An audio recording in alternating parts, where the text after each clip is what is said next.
Hi, so today I'm going to be showing you how I've prepared for my Ofsted registration and giving you some tips and advice on some of the activities that I've looked into. One of the first questions within the registration handbook is looking into the areas of development, which I'm going to go through, explain and give you a little example of how I've pulled it all apart. So the first question looks at the 7 areas of development, and it asks you as a manager, director, to look at the areas of development and activities that you could promote for a very young child or a 4-year-old that would support their learning and development. So what I've done is I've pulled each area of development apart and I've split them into their aspects as well. So for example, this one, personal, social and emotional development, we're looking at making relationships. So we're looking at the area of development and we're also looking at the aspect of development also. I've then split them up into 2 groups, outside and inside, because I wanted to promote these areas both inside and outside, as I felt that the garden play was extremely important and my main focus in the garden now, as our garden isn't finished just yet. So the first age group I'll be looking at is babies up to 20 months. So a couple of example activities that I've got are our hello display board, which was basically laminated cards with hello written in different languages. You could use other words, goodbye, thank you, very simple words that the children will hear day in, day out. Make sure that they're brightly coloured to encourage the child to look at them. They won't be able to read the words yet, but they're also a great prop for the team leaders, room leaders, any workers, any practitioners to look at and use with the child. It will also help encourage bilingual children to feel more comfortable, as well as you can welcome them in different languages. Our next area was looking at our special people display. So this was for outside. So what I thought that I would do within the tent is have some people, some pictures, mum, dad, brother, sister, carer, guardian, whoever. They don't have to be pictures of the family, although that is beneficial. They could be pictures that you found on clip art or anything like that that would be a bit of a prompt. And then you can discuss their family with them. Inside, I wanted to reenact the family display because I feel that this is really important and be a nice focus to get parents and staff all together. I wanted to do 3 trees. I'll have 3 children in the baby room, and within that, basically what I want to do is promote the family tree within the environment. So I'll have my 3 trees with my 3 picture frames, or I might have them freestanding. So we're going to have a look at what we can develop to create our displays, and also looking at mimicking games as well, so that we can mimic the child's behaviour.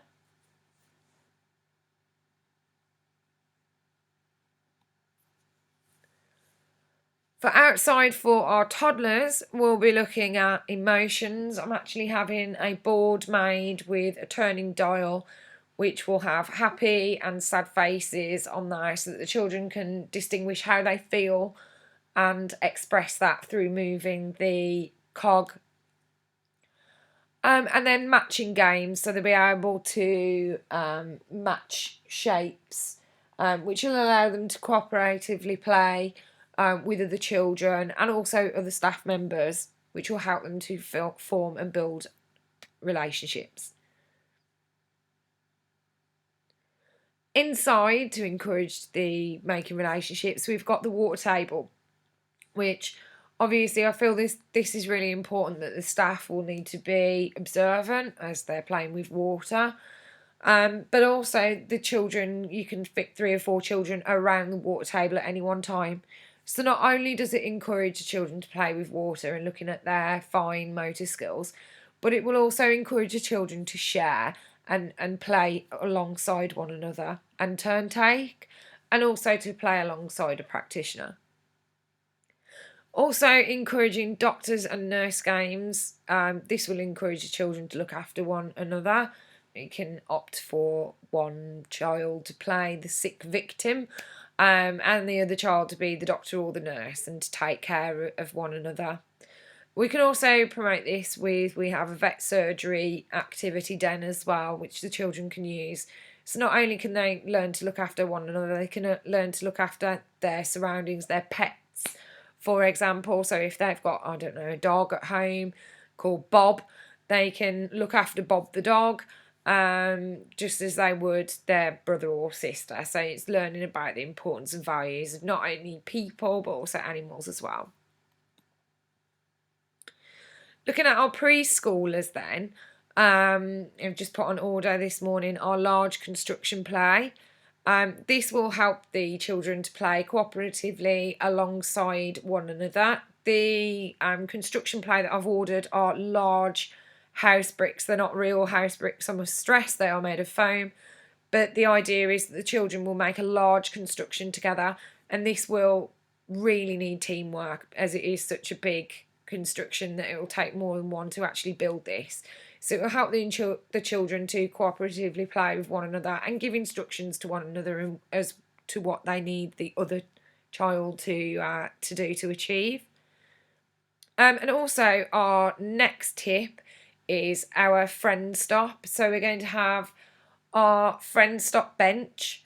So the idea of which is we have a card. One child per day will be given the card. So if a child is left out, is bored of an activity, doesn't want to join in, they can go and sit on their bench. The child that's delegated with the card, that is the buddy, will then go to the bench, and it promotes that each child will play with different children throughout. And they also know that this is the buddy stop as well. So if they do just need a little bit of time out and need to sit on their own and have a little bit of thinking time, they can go and sit on there, but there's the option of playing with the other children as well. So I just thought that the friend stop was a brilliant way of encouraging them to buddy up, to play with other children that perhaps they wouldn't usually interact with. And for inside, we have several role play areas and several boxes of different equipment which we can interact. At the moment in the green room, there is the kitchen area, and in the space room there is also the large shop, which can be adapted into different environments so we can interchange them. The idea of the role play environment is to allow the children to reflect on their own family lives and their own values and cultures. So they could be making the foods that they have at home. They could be speaking in the language that they speak, that is their home language. So it just allows them to reflect on things that they do and their family values and practices. And we also have our book corners as well, which are wealthy of books that we can talk about feelings and friends. I'm actually looking at making some of my own books to do feelings and friends as well. And we'll be able to have little slotty pockets in there so that we can put pictures of the children within the nursery at any one time, so that we can actually use children that are in the nursery within the book. So I hope that this making relationships tutorial has been helpful, and I will see you soon.